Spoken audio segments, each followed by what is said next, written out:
नमस्ते। Hindi my favourite में आप सभी का हार्दिक स्वागत है। कैसे हैं आप लोग? उम्मीद है कि आप सभी अच्छे होंगे, सुखी होंगे और स्वस्थ होंगे। प्राथमिक हिंदी වලින් අදත් අපි කතා කරන්න යන්නේ ලස්සන පුංචි පාඩමක් ගැන. භාග 3 තුන්වෙනි කොටසේ දෙවැනි පාඩම තමයි අපේ हमारा घर අපේ ගෙදර. අපේ ගෙදර our home. ඔන්න අද අපි කතා කරන්නේ අපේ ගෙදර our home එක ගැන. हमारा घर ඔන්න ගෙදරක් තියෙනවා. ගෙදර ඉස්සරහා පිරිමි ළමයි දෙන්නෙක් ඉන්නවා. බලමු මේ දෙන්න මොනවද කතා කරන්නේ, මේ දෙන්න කවුද කියලා. මුලින්ම තියෙනවා මහේෂ් කියලා කෙනෙක් ඉන්නවා සහ විජය කියලා කෙනෙක් ඉන්නවා. විජය कैसे हो? අදහස ඔයාට කොහොමද? How are you? विजय कहना महेश तुम यहाँ, क्या यही तुम्हारा घर है? महेश ओया में है, क्या यही तुम्हारा घर है? यही කියන වචනය අපිට මීට කලිමුත් හම්බ වෙලා තියෙනවා. බලන්න යහ කියන්නේ මේ කියන එක නැත්නම් මොහු කියන එක, මය කියන එක. මෙතන නම් තියෙන්නේ ගෙදරක් ගැන කතා කරන නිසා මේ ගෙදර නේද කියලා මේ අහලා තියෙන්නේ. හොඳද? එතකොට මේ යහ කියන එකට හි එකතු වුනහම හි කියන එකේ අදහස ම වෙනවා. ය කියන එක දැන් ඔයා දන්නවා. यही तुम्हारा घर है කියනකොට මෙයමද මේකද නැත්නම් ම කියන අදහස තමයි මෙතන තියෙන්නේ. මෙයමද ඔයාගේ ගෙදර. तुम्हारा घर ඔයාගේ ගෙදර. දැන් මෙතන රාගර කියලා කියනකොට බලන්න ඔයාගේ කියන අදහසනේ තියෙන්නේ तुम्हारा. තවත් ඔයාගේ කියන අදහසින් තියෙන මොකද්ද? तुम्हारे කියලා තියෙනවා. तुम्हारी කියලා කියනකොටත් ඔයා දැන් දන්නවා අදහස ඔයාගේ කියන එක. දැන් මෙතන තියෙන්නේ घर කියලානේ. तुम्हारा घर. මෙතනින් මෙතන අපි මේ කාකේ කී පාඩමේ ඉගෙන ගත්තා. මේ ගැන කා කේ කී කියන පාඩමේ ඉගෙන ගත්තා අපි. මේ තියෙන්නේ කා තමයි. මොකද तुम्हारा घर කියලා කියනකොට මේ घर කියන වචනේ මැස්කියුලින් සහ සිංගියුලර් කියලා අපිට තේරෙන්න ඕනි. අපි දැන් දැනගන්න ඕන. होंदई महेश हाँ ये हमारा नया घर है, बहुत दिनों के बाद मिल रहे हैं, आओ बैठक में बैठकर आराम से बात करेंगे. हाँ उत्तरයක් දෙනවා हाँ කියලා. हाँ කියන එකේ තේරුම තමයි yes. එහෙමත් නැත්නම් ඔව් කියන එක. yes. එහෙමත් නැත්නම් ඔව්. ये हमारा नया घर है. नया කියලා කියනකොට අලුත්. අලුත් new. हमारा नया घर है කියනකොට අපේ අලුත් ගෙදර. මේ තමයි අපේ ගෙදර, අලුත් ගෙදර. बहुत दिनों के बाद मिल रहे हैं. बहुत दिनों के बाद කියලා කියනකොට හුඟ දවසකට පස්සේ නැත්නම් after long time. मिल रहे हैं. දැන් මොනවද මේ තියෙන්නේ? මේ live වෙන දෙයක් නේද? මේ දැන් වෙන දෙයක්. එතකොට මේ දැන් මේ මොහොතේ සිදුවෙනවා නම් දෙයක් අපි කොහොමද කියන්නේ? ing form එකෙන් නේද? මේ තියෙන්නේ ing form එකෙන්. බොයිස්ලා දෙන්නෙක් ඉන්න හින්දා තමයි මෙතන रहे කියලා ඇවිල්ලා තියෙන්නේ. मिल रहे हैं. बहुत दिनों के बाद मिल रहे हैं.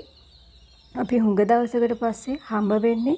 आओ बैठक में बैठकर आराम से बात करेंगे. आओ ඉන්න. बैठक में කියලා කියන්නේ लिविंग रूम එකේ. लिविंग रूम නැත්තම් ශාලයේ बैठकर කියනකොට අපි පහුගිය පාඩමෙත් කතා කරා. बैठना තමයි වචනය. बैठना මේකේ නායින් කරලා කර කියලා දැම්මොත් එහෙම बैठकर කියලා අදහස් කරන්නේ වාඩි වෙලා ඉඳගෙන. ආරාම්සේ बात करेंगे. ඔන්න මෙතන ආරාම් කියන වචනේ අපේ කියන ආරාමේ නෙමෙයි. හොඳද? ආරාම් කියන එකේ තේරුම තමයි විවේකය කියන එක. විවේකය. එවන මෙතන සේනේ එදිලා තියෙන්නේ විවේකයෙන්. විවේකයෙන් बात करेंगे කියලා කියන්නේ කතා කරමු. ඉන්න අපි වාඩි වෙලා ලිවිං රූම් එකේ වාඩි වෙලා ආරාම්සේ बात करेंगे විවේකයෙන් යුතුව කතා කරමු කියලයි මේ කියන්නේ. කවුද කියන්නේ? මහේෂ්.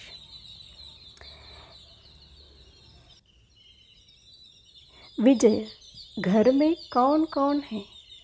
घर में ගේ තුල ගෙදර කවුන් කවුන් හේ කවුරු කවුරුද ඉන්නේ. දැන් හේ කියන එකෙන් දන්නවනේ ඉන්නවා, සිටිමි, ඇත, වේ කියලා ගොඩක් දේවල් කියනවා කියලා. හොඳද? එහෙමනම් घर में कौन कौन है කියලා මේ කවුන් කියන්නේ වචනේ තේරුම තමයි කවුද කියන එක, who කියන එක. ඒක ඩබල් එදිලා තියෙනවා නම් ඒක මේ පදේ මේ helping verb එක එන්නේ කොහොමද? plural වලින්, බහුව වචනෙන්. එතකොට අදහස් කරන්නේ ගෙදර කවුරු කවුරුද ඉන්නේ. महेश कहना घर में मेरे पिताजी, माताजी और बड़े भाई है. ගෙදර මගේ තාත්තා, මගේ අම්මා සහ මගේ වැඩිමල් සහෝදරයා වේ. ඇත්ත නැත්නම් සිටි. विजय कहना ये कमरा बहुत सुंदर है. घर में कितने कमरे हैं. ये कमरा අදහස් කරන්නේ මේ කාමරය ගොඩක් ලස්සනයි. घर में कितने कमरे हैं. ගෙදර කාමර කීයක් තියෙනවද? දැන් කාමරය කියන එකට ඉංග්‍රීසියෙන් කියන්නේ කොහොමද? කම්රා. මේක බහු වචනෙන්නේ තියෙන්නේ. එහෙමනම් මේක වෙලා තියෙනවා කොහොමද? කම්රේ කියලා. කම්රේ.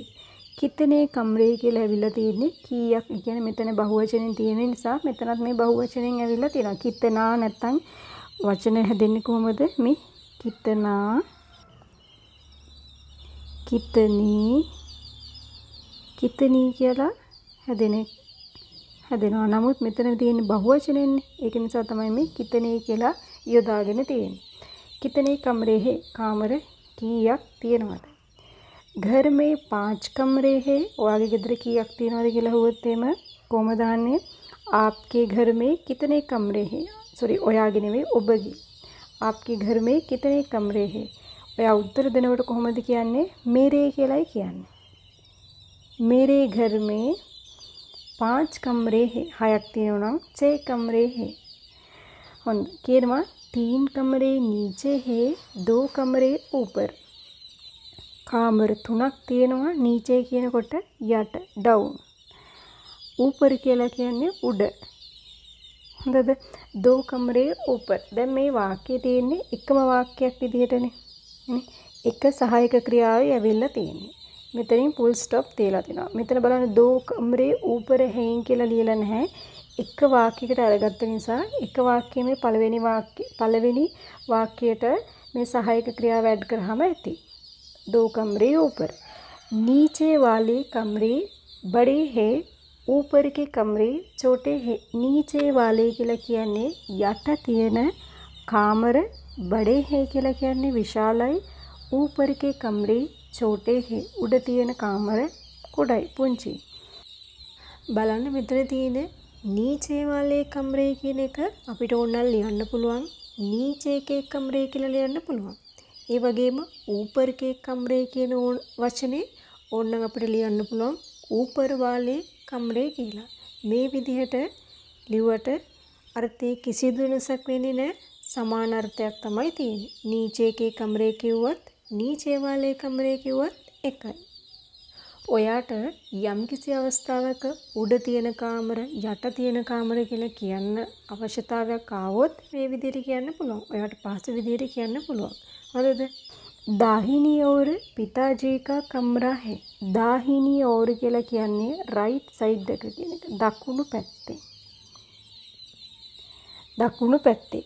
पिताजी का कमरा है. දකුණු පැත්තේ पिताजी का कमरा है කියලා කියන්නේ දකුණු පැත්තේ තාත්තාගේ කාමරේ තියෙනවා. මෙතන තියෙනවා විජය ये कमरा किसका है. කාමරයක් පෙන්නලා අහනවා මේ කාමරේ කිස්කා කියලා කියනකොට දැන් ඔයා දැනගන්න ඕනේ මතක තියාගන්න වචනයක් විදිහට කිස්කා කියලා කියන්නේ කාගේද. කාගේද. ये बड़े भाई का कमरा है. बड़े भाई का कमरा है. මේක වැඩිමහල් සහෝදර එහෙමත් නැත්නම් අයියාගේ කාමරය වේ. उस कमरे के पास स्नान घर भी है. उस कमरे के पास स्नान घर भी है. ඒ කාමරේ ළඟ. के पास කියලා කියන්නේ ළඟ. ළඟ මොනවාද තියෙන්නේ? ස්නාන් घर भी है. ස්නාන් කියලා කියනවා ස්නානය කරනවා. බාත් රූම් එකක් තියෙනවා කියලායි මේ කියන්නේ. හොඳද? බාත් රූම් එකකුත් තියෙනවා. भी है. वो किसका मकान है? ඔන්න දැන් එයා විජය අහනවා वो किसका मकान है? මකාන් කියලා කියනකොට හෝම් වෙන්න පුළුවන්. ඒමත් නැත්තම් බිල්ඩින් වෙන්නත් පුළුවන්. ගොඩනැගිල්ලක් වෙන්නත් පුළුවන්. අර කාගේ ගෙදරද නැත්තම් අර කාගේ බිල්ඩින් එකද කියලායි මේ අහන්නේ. එයා ඉස්සරහා තියෙන ගෙදර පෙන්නලා වෙන්නේ නැති මේ අහන්නේ. वो अशोक का मकान है. वो मेरा दोस्त है. එයා කියනවා वो अशोक का मकान है. ඒ අශෝක්ගේ ගෙදර वो मेरा दोस्त है. ඔහු මගේ යාළුවා. और वो बगीचा किसका है? और वो बगीचा किसका है? එතකොට මේ අදහස මොකද්ද? අදහස සහ वो बगीचा किसका है කියනකොට අර උයන ගාඩන් එක කාගේද? वो ये कमरा किसका है කියනකොට මේ කාමරය කාගේද වුණා. वो बगीचा किसका है අහනකොට අර ගාඩන් එක කාගේද කියලා යහලා තියෙන්නේ. हमारा बगीचा है. අපේ ගාඩන් එක. ඔන්න දැන් විජය කියනවා මේ ගාඩන් එකේ තියෙන දේවල් ගැන. अरे वाह. සතුටු වුණාම පුදුම වුණාම මෙහෙම කියන්න පුළුවන්. अरे वाह.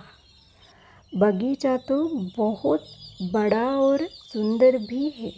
बगीचा නම් මෙතන තෝ කියන එකේ අදහස මොකද්ද? නම් කියන එක. උයන නම් ගොඩක් ලොකු සහ ලස්සනත් වේ. උයන ලොකුත් එක්කම ලස්සනත් කියලාත් කියනවා. एक और क्यारियों में गुलाब මෙතන බ තියෙන්නේ බයන්න තියෙන්නේ. एक और क्यारियों में गुलाब के रंग बिरंगे फूल, दूसरी ओर ऊंचे ऊंचे पेड़ और छोटे छोटे पौधों को देखकर मन खुश होता है. लाइन දෙක දිග වාක්‍යයක්. एक और කියලා කියන්නේ එක පැත්තක කියන එක. එක පැත්තක. මේ और එකේ වෙනස බලන්න. මේ और එකේ වෙනස. මේ और එකේ මෙහෙම ලිව්වොත් ඒ කියන්නේ කොම්බු දෙකක් වෙනකොට මේකේ අදහස තමයි සහ කියන එක. අපි normally මතක තියාගත්තොත් සහ කියන එක. මේ और කියන එකේ තේරුම තමයි සයිඩ් කියන එක මාත්‍රාවයි තියෙන්නේ මේකේ. මෙහෙම ආවොත් සයිඩ් කියන එක, දෙස කියන එක. එක පැත්තක තියනලු क्यारियों में गुलाब. ඔන්න ගුලාබි කියලා කියන්නේ රෝස. හරිද? क्यारियों में කියලා කියන්නේ මල් පාත්ති වල. දැන් මේ क्यारियों में කියලා කියන්නේ මල් පාත්ති වල. මේකට ඉංග්‍රීසි වලින් කියලා කියනවා flower beds කියලා. के रंग बिरंगे फूल. मल पाती वाला तीनों क्यारियों में गुलाब के रंग बिरंगे फूल. एक පැත්තක මල්පාත්ති වල රංග බිරංගේ කියලා කියන්නේ කලර්ෆුල් කියන එක. කලර්ෆුල් මල් තියනවලු. එක පැත්තක මොනවද තියෙන්නේ? එක පැත්තක මල්පාත්ති වල පාට රෝස මල් තියනවලු. දූසරී ඕර කියලා කියන්නේ අනිත් පැත්ත කියන එක. නැත්තම් දෙවෙනි පැත්ත කියන එකයි. මේ වචනේ හැටියට නම් මේ වාක්‍ය හැටියට මේකේ අදහස වෙන්නේ අනිත් පැත්ත කියන එක. එක පැත්තක මෙහෙම තියෙනකොට අනිත් පැත්ත මෙහෙම තියනවා කියලා ඊළඟට විස්තර කරගෙන යන්න. ऊंचे पेड़. උස ගස්. ऊंचे කියලා කියනකොට මේ වාක්‍ය තව ලස්සනව උස් ගස් කියලා කියනකොට ඒක තවත් අර පුදුම සහගත දෙයක් අපිට අඟවන්න පුළුවන් මෙහෙම ඩබල් දානකොට. और छोटे पौधों को කියලා තියෙන්නේ මෙතන. पौधों को देखकर मन खुश होता है. පුංචි पौधों को කියලා කියන්නේ පැලෑටි. ගොඩක් පැලෑටි දැකලා देखकर මතකද? देखना කියන්නේ බලනවා. नाइन करा कर ऐड करा බලලා. मन खुश होता है. මොනවාද සතුට වෙන්නේ? මන් කියන්නේ මොකද්ද? සිත සතුට වෙනවලු. नारियल के पेड़ तो ऊंचे ऊंचे है. नारियल කියන එකේ තේරුම තමයි කොකනට් පොල්. කොකනට් පොල් ගස් නම් උස්සම උසයි කියලා මේ දාලා තින්නේ. ऊंचे ऊंचे है. अरे नीम और अमरूद के पेड़ भी है. अरे පුදුමෙන් අහන්නේ. පුදුමෙන් කියන්නේ නීම් කියන්නේ කොහොඹ සහ අමරූද් කියන්නේ peer. කොහොඹ සහ peer ගහසොත් තියෙනවා කියලායි කියන්නේ. peer ගසුත් peed b කියලානේ තියෙන්නේ. මේ peed කියන වචනය එක ගහක් එක one tree එකකටත් ගන්න පුළුවන් නැත්නම් trees කියනකොට ගන්නත් පුළුවන්. ඒ කියන්නේ ගසටත් ගන්නවා peed කියලා. ගස් වලටත් කියනවා. එහෙනම් මෙතන තියෙන ගසුත් කියන එකනේ. සිංහලෙන් කිව්වොත් ගසුත්. කොහොඹයි peer ගසුත් තියෙනවා කියලායි කියන්නේ. ඊට පස්සේ महेश කියනවා हाँ हाँ मैं तो छुट्टियों के दिनों में बगीचे में खेला करता हूँ. हाँ हाँ ओ මම නම් छुट्टियों के दिनों में කියලා කියන්නේ නිවාඩු දවස්වල. නිවාඩු දවස්වල මොනවද කරන්නේ? बगीचे में खेल करता हूँ. खेला करता हूँ. උයනේ බගීචා කියලා කියන්නේ උයනේ කියලා කියනකොට බගීචේ මේ වෙලා තියෙනවා. බගීචේ මේ මොනවද කරන්නේ? खेला करता हूँ. සෙල්ලම් කරනවා කියලායි දාලා තියෙන්නේ. खेलता हूँ කියලා තිබ්බත් වැරදි නෑ. खेलता කිව්වත් වැරදි නෑ. खेला करता हूँ කියලා කියන්න ඕනේ. खेलता हूँ කියලා කිව්වත් හරි. और पढ़ा करता हूँ. पढ़ा करता हूँ කියලා කියන්නේ අධ්‍යාපන වැඩක් මෙතන කරනවා කියලායි කියන්නේ. කොහෙද? बगीचे में उयने. कभी कभी तुम भी आया करो. sometime तुम भी आया करो. ඔයත් එන්න. ඉතින් පුරුද්දක් විදියට ඔයත් ඔහෙ එන්න කියලායි කියන්නේ. ඔයත් ඔහෙ එන්න. මිල්කර මන් බහැලායින්ගේ එකතු වෙලා අපි මොනවද කරන්නේ? සතුටු වෙමු කියලායි කියන්නේ. සතුටු වෙනවට කියනවා මන් බහැලායින්ගේ. මන් කියන්නේ සිතට, බහැලානා කියලා කියන්නේ රවට්ටන. සිත රවට්ට ගන්නවා කියලා කියන්නේ සිත සතුටු කරගමු කියන එක. हाँ ज़रूर आया करूँगा. ඔව් මාත් එන්නම් කියලායි මේ දාලා තියෙන්නේ. ज़रूर මමත් පුරුද්දක් විදියට එන්න බලන්නම් කියලායි මේ තියෙන්නේ. පුරුද්දක් විදියට මොනවද කරන්නේ? මෙතනත් කියන කබි කබි තුම්බි ආයා කරෝ කියලා කියන්නේ සමහර දවස්වලට sometime ඔයත් පුරුද්දක් විදියට එන්න බලන්න කියලායි මේ කියන්නේ. එතකොට මෙයා උත්තර දෙනවා ඔව් මමත් පුරුද්දක් විදියට එන්න බලන්න. ආයා කරෝ. මේ ගැන අපි ග්‍රැමර් වලදී කතා කරනවා. හොඳයි. අපේ පාඩම हमारा घर කියන පාඩම අපි ඉගෙන ගත්තාද? දැන් බලමු ශබ්දාර්ථ මොනවද කියලා.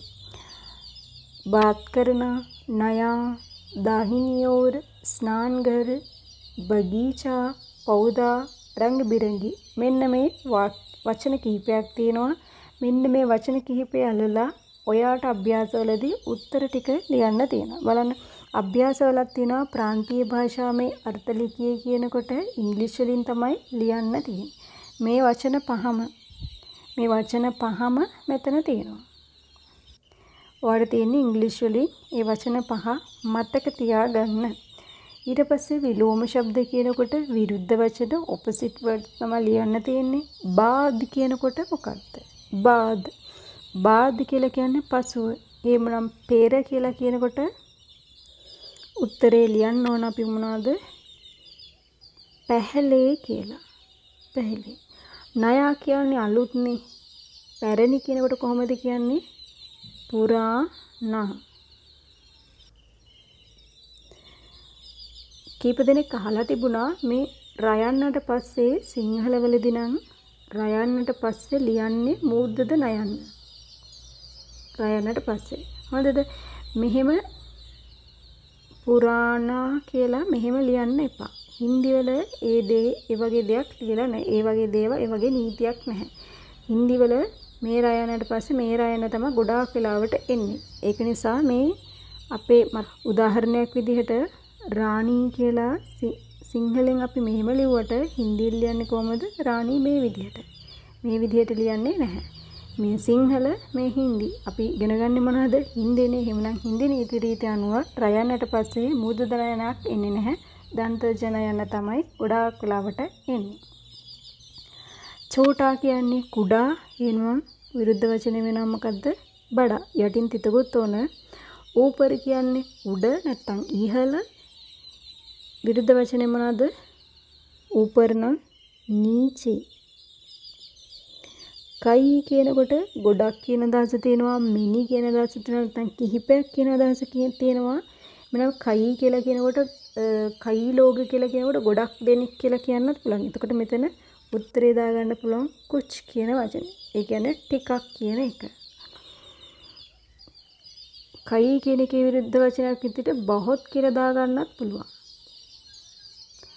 කයි කියන එකේ කිහිපයක් කියලා කියනවා. එහෙම නම් ඒකේ බහුවචනේ බහුත් කියලා දාගන්නත් පුළුවන්. කයි කියන එකේ තේරුම වෙනවා කිහිපයක් ගොඩක් කියන එක සහ ඒකේ අදහස කුච් කියලා දාගන්නත් පුළුවන්. ඊට පස්සේ තියෙනවා සහි යා ගලත් ලිකී. දැන් පෞගේ පාඩමේ අපේ පාඩම තමයි පේශේවර් කියන එක පළවෙනි පාඩම. ඒකේ මෙහෙම මට කියන්න අමතක වුණා. සහි යා ගලත් ලිකී කියනකොට සහි කියන්නේ නිවැරදි. සහි කියන්නේ නිවැරදි, ගලත් කියන්නේ වැරදි.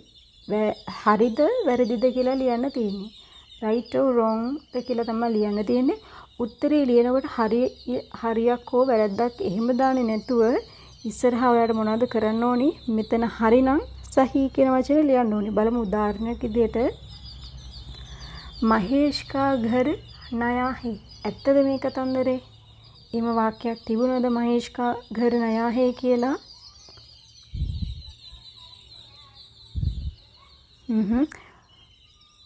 උත්තරයක් නම් ඒ විදිහට නෑ. හැබැයි මේ වගේ දෙයක් තියෙන බලන්න. විජය කියනවානේ තුම් යහා क्या यही तुम्हारा घर है කියලා. ඔයා මෙහි මේකද ඔයාගේ ගෙදර කියලා. මහේෂ් උත්තර දෙනවා ये हमारा नया घर है. हमारा කියලා කිව්වේ කවුද? මහේෂ්නේ. එහෙනම් මහේෂ්ගේ ගෙදර කොයි වගේද? අලුත්නේ. එහෙනම් උත්තරේ වෙන්න ඕනේ මොකද්ද? නයා ගර්නේ. උත්තරේ නම් මෙතන එන්න ඕනේ මම ලියන්න ඕනේ සහි කියන වචනේ. सही කියන වචනය. බලන්න महेश के घर में 4 कमरे हैं. ඇත්තද? එයාගේ ගෙදර කාමර 4යිද තිබුණේ? මතක විදියට කීයද? මට නම් මතක විදියට 5ක් තිබුණා. එහෙනම් උත්තරේ වෙන්නේ මොකද්ද? ගලත්. මේ විදියට ඔයා ලියන්න ඕනේ. महेश का दोस्त अशोक है. හරිද? මහේෂ්ගේ යාළුවගේ නම අශෝක්ද? ඔයාලට පුළුවන් බලන්න ආපහු ගියොත්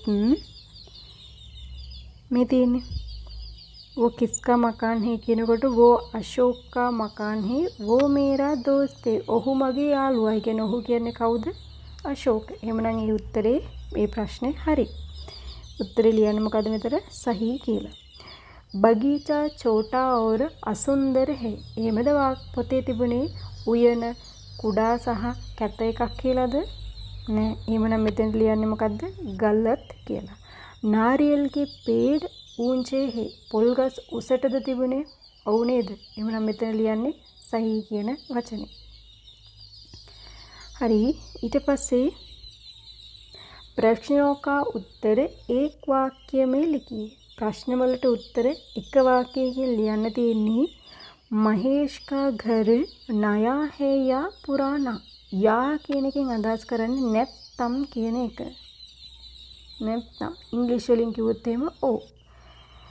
මහේෂ්ගේ ගෙදර ලස්සනද නැත්නම් පැරණිද නැත්නම් අලුත්ද කියලා අහන්නේ. අලුත්ද නැත්නම් පැරණි. එයාගේ ගෙදර කොහොමද තිබුණේ? අලුත්නේ. එමනම් අපි උත්තරේ ලියන්නේ කොහොමද?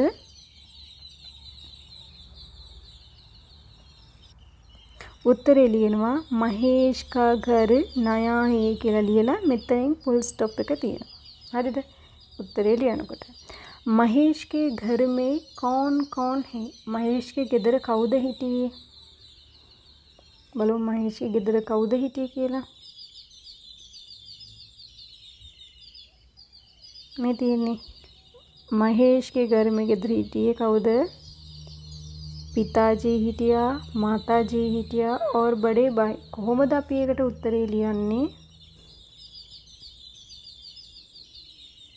මෙහෙම තමයි උත්තරේ ලියන්න බලන්න. මම ලියලා පෙන්නන්නම්. මහේෂ් के घर में මහේෂ්ගේ ගෙදර හිටිය අශෝකගේ අම්මලා තාත්තලා අයියලා නෙමෙයිනේ. මහේෂ්ගමනේ. එහෙනම් මහේෂ් කියන වචනේ ආපහු මෙතන ලියන්න. හරිද? මහේෂ් කේ කවුද? තාත්තට කියනවා පිතා කියලා. එයාට ගරු කරන හින්දා පිතාජී කියලා දයනවා. ඊට පස්සේ හිටියාගේ අම්මා හිටියා. අම්මට කියනවා මාතාජී කියලා. අන්තිමේදී හිටියේ කවුද? එයාගේ වැඩිමල් සහෝදරයා. වැඩිමල් සහෝදරයට කියනවා බඩේ බායි කියලා. බායි हैं. ඔන්න මෙතෙන්ට තිතකුත් ඕන. ඔන්න මේ ප්‍රශ්නේ උත්තරේ කොහොමද ලියන්නේ? महेश के घर में कौन कौन है කියලා කියනකොට महेश के घर में महेश के पिताजी माताजी और बड़े भाई है කියලා ලියන්න ඕන. හරිද? महेश के घर में कितने कमरे हैं? कितने මේ වචනේ අයින් කරලා දාලා උත්තරේ තමයි ලියන්න ඕන.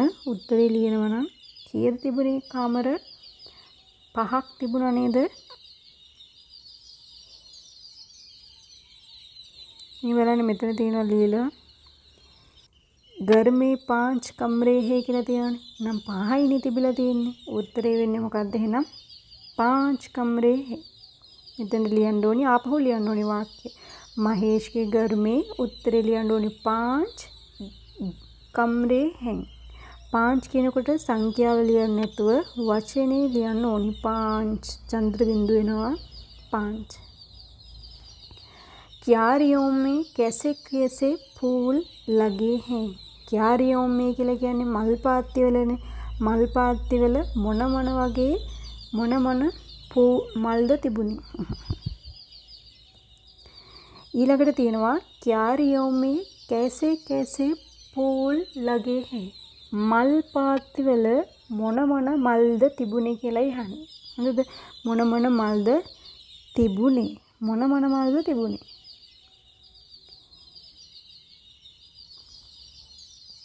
में තියෙන්නේ क्यारियों में गुलाब की रंग बिरंग फूल. මෙච්චරනේ තිබිලා තියෙන්නේ. අනිත් ඒවා ගස් ගැනනේ අහලා තියෙන්නේ. එයා අහුවේ අපෙන් ප්‍රශ්නේ අහලා තියෙන්නේ මොකක්ද? මල් ගැනනේ. එහෙමනම් උත්තරේ වෙන්න ඕනි क्यारियों में कैसे कैसे කියන වචනේ අයින් කරලා දාලා මොනවද ලියන්නේ? गुलाब के